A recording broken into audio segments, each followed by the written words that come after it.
everybody, Dan Illman, Mike Beer, taking a look at the DRF race of the day for Friday, September the 6th. We'll throw up the field for race number 2 at Del Mar. It's the $100,000 I'm Smokin stakes for Calbred or sired 2-year-olds. We're going 3/4 of a mile. 6 entered, including the number 2 R Heisman, the lone Kentucky bred in the race. He's already won a stake at this Del Mar meet, a game effort in the graduation. Yeah, way the horse to beat, the number 2 R Heisman. 2 for 4. Danny's the lone multiple winner in the field. He's already a stakes winner. He's finished second in the 2 losses. Not that hard to argue that he was best in those races too. This horse is good.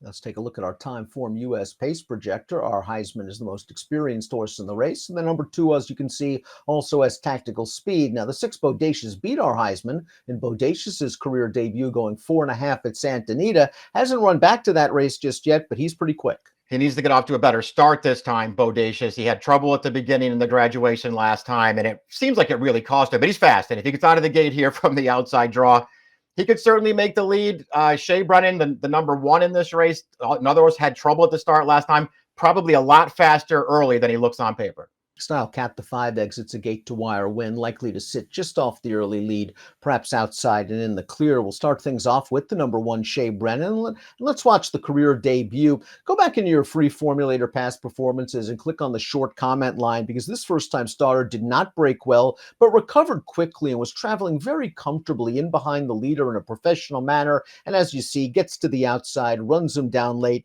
This is a very likable debut with a solid 70 buyer. I agree with all that stuff, Dan. I mean, you do want to go back and see the start because he did sort of steady away from the gate. He was briefly last. He had plenty of speed to recover. He just ran that horse over in the stretch there, well clear of the rest of those horses. There was a lot to like about that debut, and a very good trainer steps him right up. He doesn't look like he's in over his head here. R Heisman beat 3 of these last time out. The only one he didn't beat was Shea, Brennan. This was the graduation stakes, and R Heisman looked good winning. Here's R Heisman winning the graduation. Another situation where he was in between horses down the backstretch, found the inside turning into the lane, gets to the outside. Looks like he's in some trouble. This leader has still got about 2 lengths on him at the 8th pole, but R Heisman continues to lengthen and never stops trying.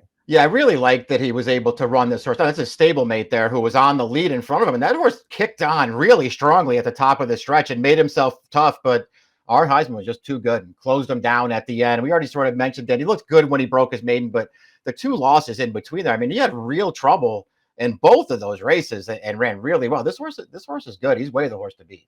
Doug O'Neill pulled off the big upset in the Pacific Classic last week, and looked to pull a similar trick with the 3, Tim T, a debut winner at Santa Anita, going 4.5 furlongs, but just no match for R Heisman in his 2 subsequent starts. Blinkers off.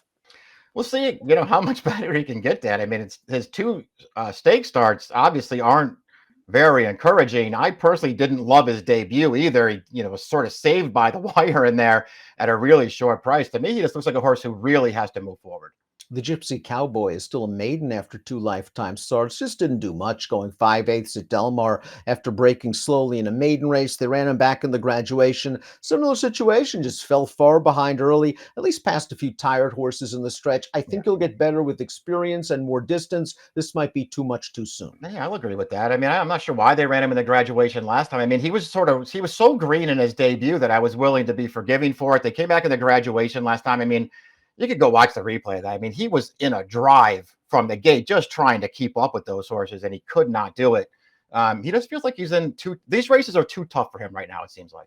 Peter Miller's other horse in the race, along with R Heisman, is the 5 Style Cat. This horse should improve speed 3rd time out at Del Mar. Let's watch that race. Went to the lead as the favorite. This is not the strongest field in the world, but I like how he put the runner-up, the second horse right now at 14-1 away. That horse finishes 4th and keeps on going. It looks like this guy's slowly improving, and another good trip is possible. He did move forward in here, and it seemed like getting out of the gate and making the lead early in this race had a lot to do with the improvement. Dan, you're right. He put away a pretty stiff challenge there and went on about his business. That was a likable win.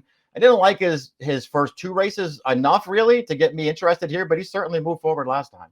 Considering Bodacious's early speed, he would not be surprised at what could be the best price we've seen on him since his career debut, a race where he just blitzed R Heisman from the start. They ran him in the Bashford Manor at Churchill Downs, and he got hooked up in a wicked speed duel as the favorite in that race. They went very fast, and he paid the price. And last time out, as you mentioned in the graduation, he just didn't break with the same sort of skill he did in his first two Right. starts. He gets out to a good start here. He might be tough to reel in. Yeah, I thought he could be dangerous. I mean, he's a tough call on this race because listen, he's got an 84 buyer for his debut. You want to take an 84 buyer going 4.5 Right. furlongs. You want to take it with a grain of salt. But this horse was quick in that race, and as you've already mentioned, in the Bashford Manor, he ran way better than it looks on paper that day, getting involved in duel. So I do think he's good enough to win here, and it'll probably be a fair price. Listen, I'm not going to defend his most recent start, even with the poor break. He just didn't really do a lot of running after that. But I do think he's a better horse than that. Before we take a look at our top selections, please click the subscribe button on the Daily Racing Form YouTube channel for the latest DRF videos. Top pick time for the Smokin Stakes. R Heisman's the horse to beat. Your top pick, Shea Brennan, is very, very interesting, and I'm expecting him to take money off of that good debut performance. Yeah. What would you take as a price? Would you take 5-2? Yeah, 5-2, no lower than that. I don't know. And the way this race shapes out, he might actually be lower than that. I guess we'll wait and see. R Heisman to me is just he's such a clear horse to beat here, Dan. I don't want to have a ton of money in against this horse, especially on a short price on another horse. A small stab from me on Style Cadu if he's sort of 5 or 6-1. I thought the improvement shown third time out was a really good sign that he's moving in the right direction. I think he could sit just off Bodacious with potential first run. 5-2-1-4 for me, 1-2-6-5 for Mike. It's Fridays. I'm smoking at Del Mar. Good luck.